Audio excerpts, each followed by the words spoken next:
What is going on, AQUAPROS? Today we are going to be setting this thing up. You guessed it, we're getting into that pond live. I don't know why I'm kicking this thing around, but check it out. So we're going to be setting up this super inexpensive patio pond, deck pond, heck, garage pond, whatever you want to call it, okay? You can put this thing anywhere. Check it out. So this was purchased for 35 bucks. Okay, Home Depot. I don't know if all the Home Depots across America carry these, but mine sure did. So check it out. This thing apparently only holds 35 gallons, but it looks like it holds a lot more than that. I don't know. It's got 3 shelves in it, and unfortunately they're cut out. That's a little unsightly. I'd like it, you know, to come down and be all one thing. I think that would look better. I've already filled it up with water. That's why you see a little bit in here. It doesn't bow out or do anything crazy. It's really hard plastic. It is meant to be placed in the ground, I think, but we're not gonna do that. We're just gonna turn it into a pond and put it on my deck and effectively have a little deck pond that hopefully looks really, really awesome. There are other options. There are actually above ground ponds that you can purchase, but all the ones that I was looking for, yeah, they were a little bit bigger than this, but they were hundreds and hundreds of dollars. So again, 35 bucks for something that we can modify slightly, again, for cheap, and build ourselves a little DIY pond. So that's what we're gonna be doing today. The first thing I wanna do though is make this not plastic black. You guys saw this in a previous video. This is some textured stone spray paint that we're gonna cover this thing with. I'm not gonna go on the inside, just a little bit on the lip. We're gonna mask it off. I don't want any water to be touching that, but we're gonna cover all the outside of it with it so it looks like a big stone bowl. There, so this is 3 feet across, give or take. And how tall is it? Goes up to about 15 inches. So pretty decent sized. I think it's gonna work out great. It's deep enough to where hopefully we can put some fish into it over the spring and the summer here. I can't wait, guys.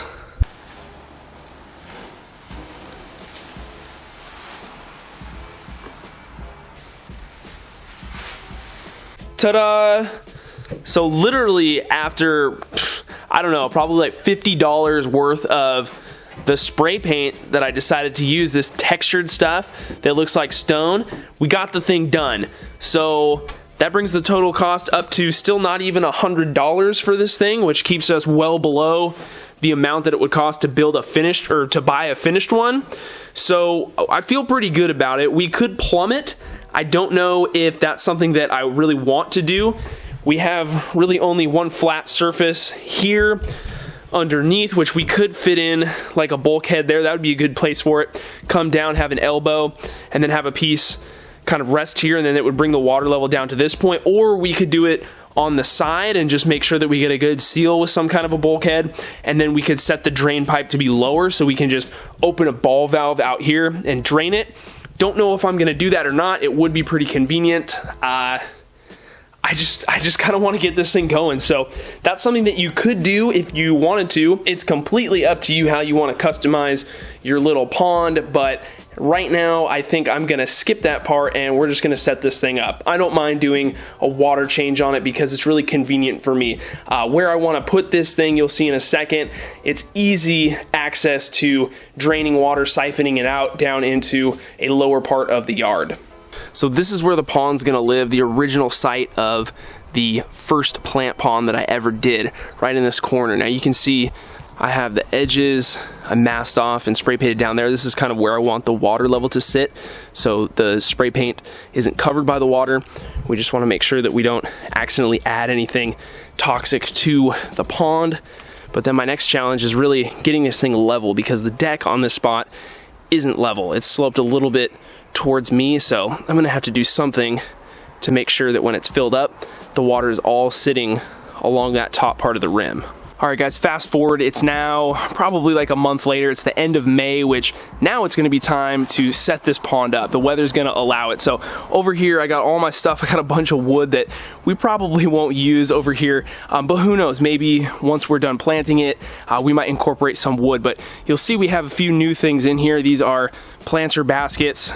They will just allow water to go in and out of them, so they're perfect. And then we have this kind of cool planter that has a notch cut out. This is gonna sit up here, and it's going to be our filter. I just got back from the local fish store with a bunch of plants. Not everything that's gonna make up the total pond, but it's a good start. So right over here we have gravel. That's gonna be the medium for all of our planter baskets for our plants. But first I wanna do what I've always done in my ponds, and that is put down a little bit of soil in the bottom, put sand over the top, and then plant in some dwarf sage. So let's take these out. We'll prepare these after we set up the bottom of the pond. So just like I've done over here with this old dwarf sage pond from last year, we'll use this to get the new pond started. But you can see there's just millions of dwarf sage plants in here. Then we also have some volunteer pond plants that, you know, just blew in with the wind. We might take those out, pot them, and see how they do over in the other one. Not sure yet. Then we also have some Laguigia that we will also be using. This stuff is looking really, really good. So we'll take some of this stuff out and put it in a little pot.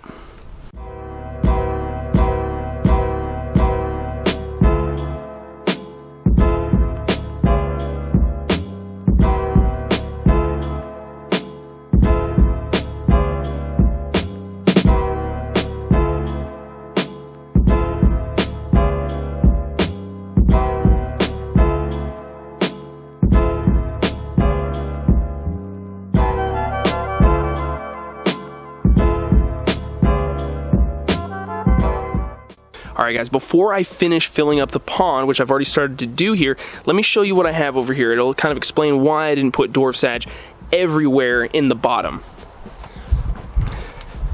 So I have a bunch of these plants, guys, starting out right here with this little basket I made of the Laguigia from the pond over on the other side of the house. This is the same kind of thing over here with the random aquatic weed. So just put it in a little pot full of gravel. And then I have this thing. So this is water, what is this stuff? Water celery. Okay, so this is a really big bushy plant. We're gonna submerge it. It grows like crazy and it spreads like crazy, so that's why this pot down here is just a regular pot that doesn't have any holes in it, so this is gonna need to be completely submerged. This plant apparently is just crazy and it spreads everywhere, and we don't necessarily want that, so that's how we're gonna do it. Now the problem is that I don't have a lot of real estate over in this pond. The Laguigia basket is gonna have to be set probably on the bottom of the pond or maybe on one of the shelves. So I don't wanna put dwarf sage everywhere because some stuff is gonna have to sit down on the bottom of the pond. We'll get those pots in the pond once we fill it up, which we'll do here in just a second, but I wanna touch on our filter here again. What I did was I drilled a bunch of holes down in here, and this is a little bit above where the water level is going to be. So we'll have to put a pump in here somewhere. We'll put a tube up into here. It'll fill up. We're going to have to make sure we get a strong enough pump that's able to keep up with that and keep this full. And then we're going to plant this. And I don't know what we're going to put in this, but I've already put in a bunch of lava rock, and then we'll put some fine pea gravel like the other planters on top. And then, yeah, we'll fill it up with some plants, and it should work out pretty well for us.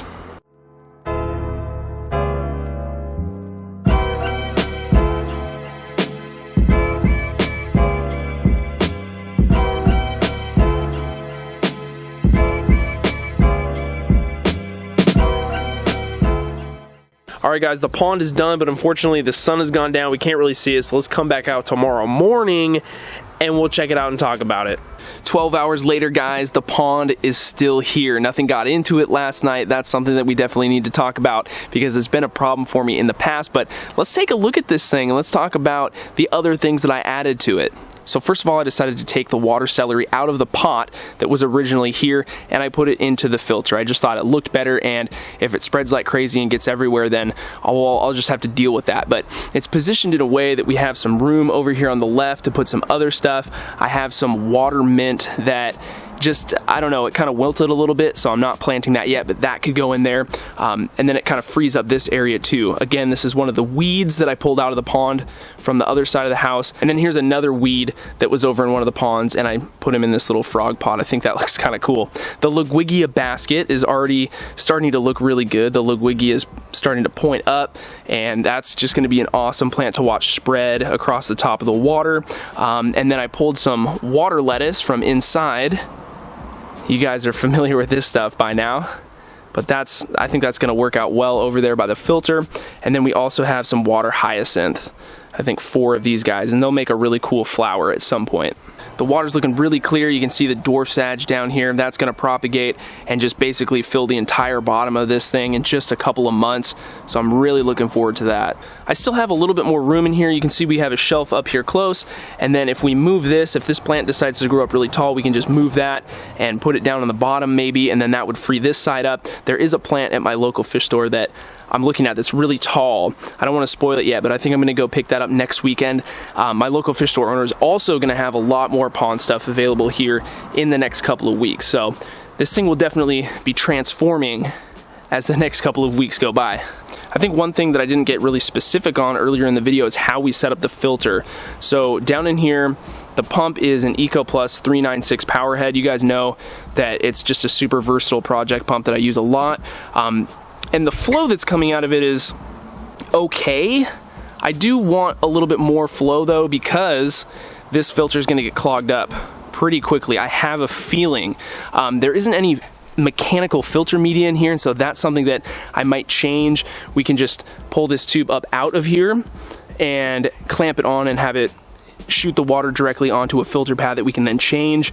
That's something that will probably happen here soon. And then the other thing is just the ability to skim the water in this pond. Because it's so small, I don't feel like it's going to be that big of a deal to just go in with a net and skim stuff, but if it starts to become a problem, we can always add in like a power head skimmer or something that we make. But again, we're just going to play it by ear and see what we need to do later on. Eventually, we will be adding fish to this pond, of course, guys. I mean, that was always part of the plan. But what we add, when we add them, how many, is all up in the air. So if you have suggestions for what you want to see end up in this pond, leave them down in the comments below. Let me know what you think of this little pond. I think all in all, with everything in this, using some things that I already had, the total cost was less than 200 bucks. So I feel pretty good about that. Let me know if you guys have something similar to this also in the comments below. Where is it relative to your living space? You know, is it out on your deck, your patio, your balcony, what? Let me know. I'm always curious to see what you guys are dealing with. Anyway, I think that's going to do it for today's video, guys. Make sure you are subscribed and you hit the notification bell so you know when I upload the next pond video. It's going to be a really fun summer, guys. Thanks again for watching, and we'll see you next time.